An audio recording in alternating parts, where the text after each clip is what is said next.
I'll give you a talisman. When you are in doubt, recall the face of the poorest and the weakest man you have ever seen. And ask yourself, if this step you contemplate is going to be of any use to him. Simple.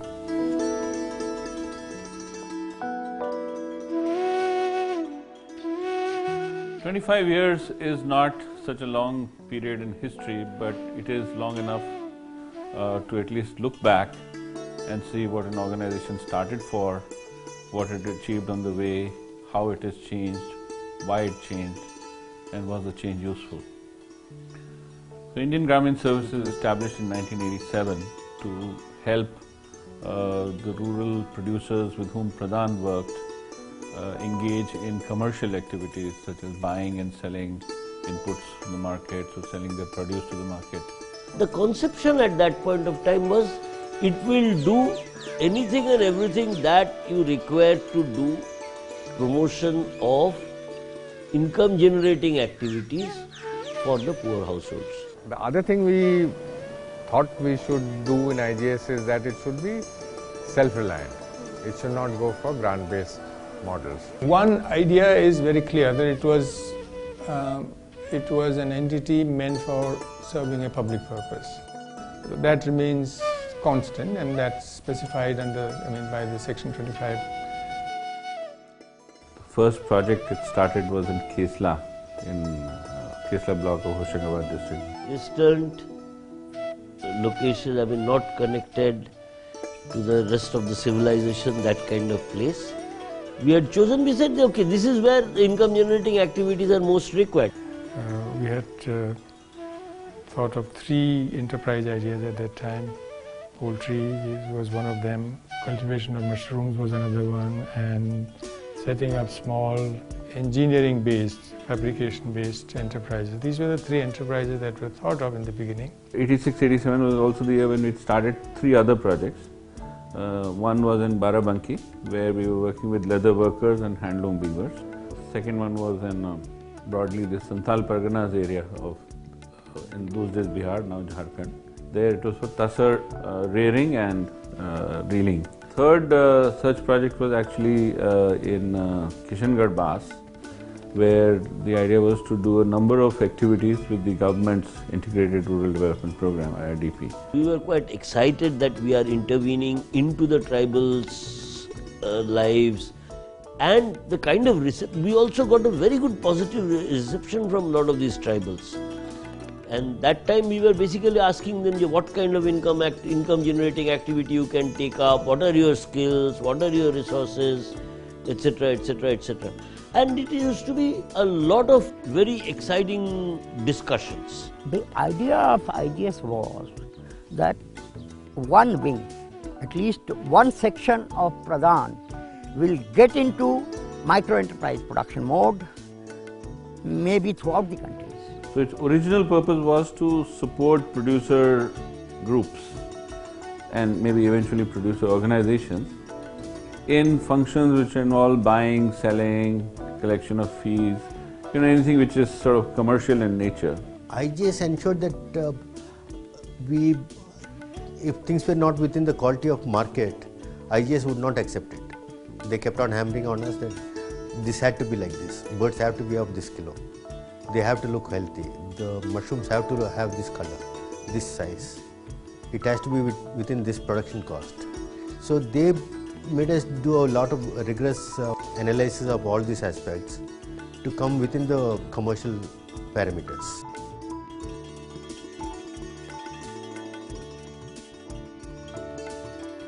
One of the conceptions that we were getting clear that time itself is that the total grant economy is not large enough to support all the poor. Therefore, we have to start tapping the commercial capital market. An alternate credit delivery system needs to be created. Became very clear in our mind. The first Ford Foundation grant to IGS enabled us to do a full detailed feasibility and design of basics. The first loans were made through IGS. The first grant, as I recall, came from SRTT to IGS because, of course, IGS antedated BASICS itself. Spawning the financial services part itself was something that IGS did. Subsequently, developing other ideas in collaboration with BASICS, whether it is in developing human resources, in developing learning material, training material, whether it is in developing ideas like the ECBDS in BASICS. These are all arenas where I think IGS had plays a big role.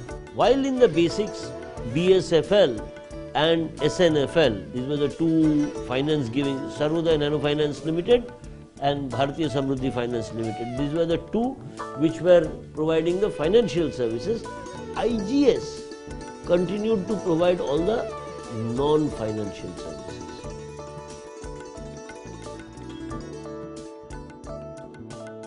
It continues to have that importance of being, doing some pioneering work and take the risks, which a typical MFI couldn't take, and also train and educate others how to replicate the work IGS has initiated for its own group. But I think always IGS did things which I think was more public purpose than just in BASICS purpose. These are priceless stuff, some of the things we have done. Innovation from whether the bird's eye view or from on the ground had to be worked through in detail, in every micro detail, assiduously, in a live, dynamic situation. Once you've got a product, you've tested it, you've got it up to speed, you make sure it can sell and it'll do its job, then you transition it into the mainstream business. And I think that formal transition from the society into the for-profit is a rather valuable stage in the life cycle of any given activity. BASICS itself is a laboratory in a way, but IGS is a laboratory within the laboratory.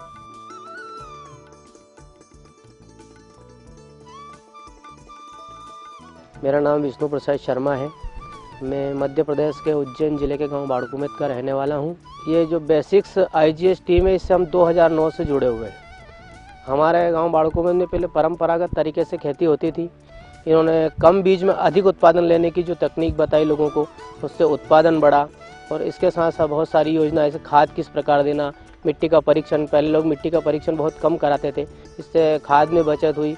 कम बीज देकर अधिक उत्पादन देने से बीज में बचत हुई। इससे 20 से 25% हमारे गांव की आमदनी बढ़ी और लोगों का रहन सहन तरीका बदला है। मेरा नाम मधुसूदन सिंह, घर पड़ता है मेरा गोपला। पहले जो हम लोग लगाते थे, देसी धान लगाते थे, तो मुश्किल से 1 एकड़ में 8 से 10 काठ होता था। जब से हम लोग SRI लगा रहे हैं, 3-4 साल से लगा रहे हैं, तो देखते हैं कि हम लोग का धान 70 से 80 काठ हो जाता है। मेरा नाम है हरुण सोमरुम, गांव कुम्हाडी का है। पहले पुराना विधि से लाह का खेती करते थे। IGS द्वारा हम लोग को कुछ ट्रेनिंग भी दिया गया था और उसके द्वारा हम लोग बहुत जानकारी भी लिए और अभी आधुनिक तरीका से ही मैं खेती कर रहा हूँ। पहले हम लोग का कभी 5,000 10,000 हो जाता था। अब लाख का हर साल हमको 4 लाख 5 लाख का लाभ बिक्री हो जाता है।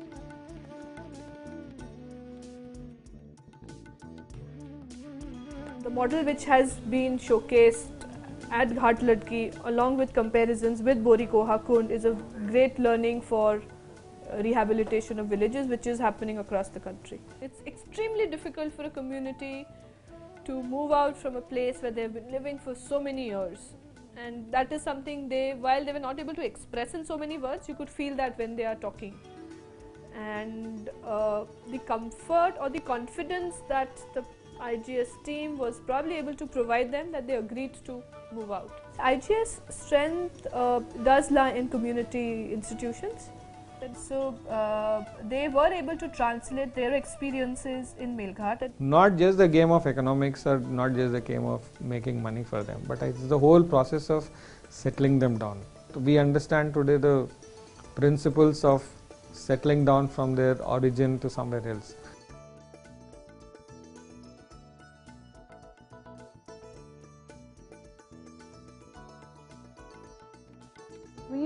working with IGS over the last 15 months on an integrated livelihoods project for rag pickers in Indore.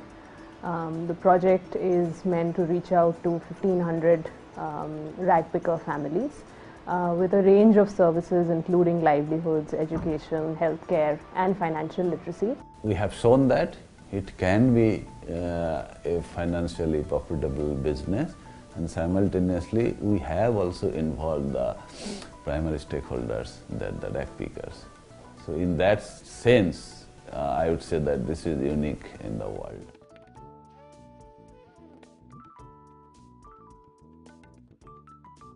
IGS company आई तो हमने मतलब जैसे ये काम स्टार्ट करा।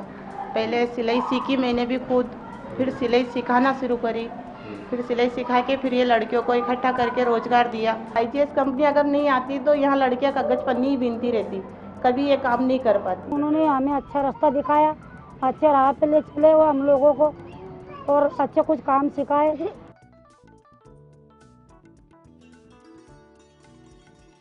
हम लोग का सोच है कि जितना हम लोग महिला हैं सब स्वरोजगार में आ जाएंगे, कोई भी रोजगार के बिना इधर उधर भटकेंगे नहीं। करे लगल महिला रोजगार हो, अब कोई नहीं मांगे जायला, करे जा उधार हो, अब कोई नहीं मांगे जायला, करे जा उधार।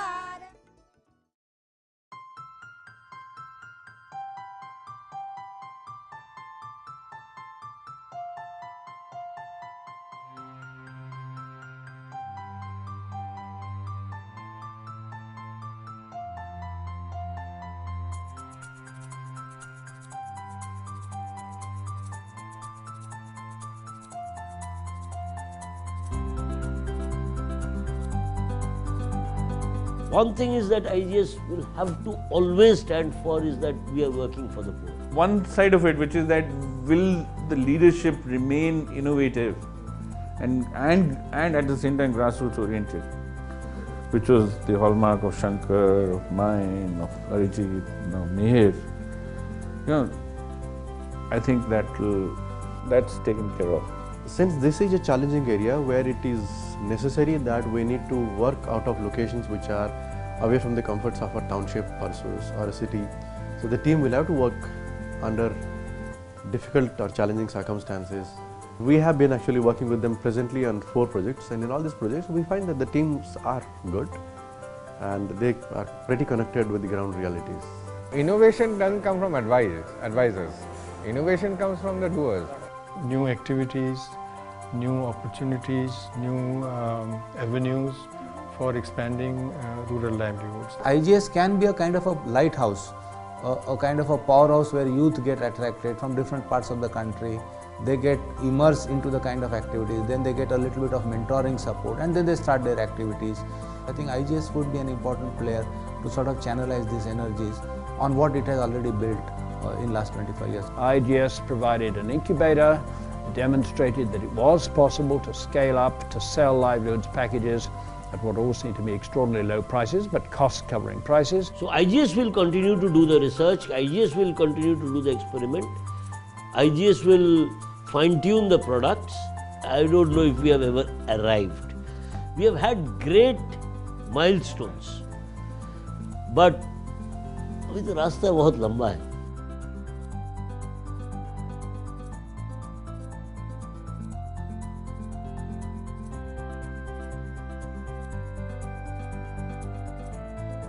In the meantime, what IGS is doing is actually very, very satisfying and good work. I am so excited in IGS that I want it to be the best institution, action research institution of the country.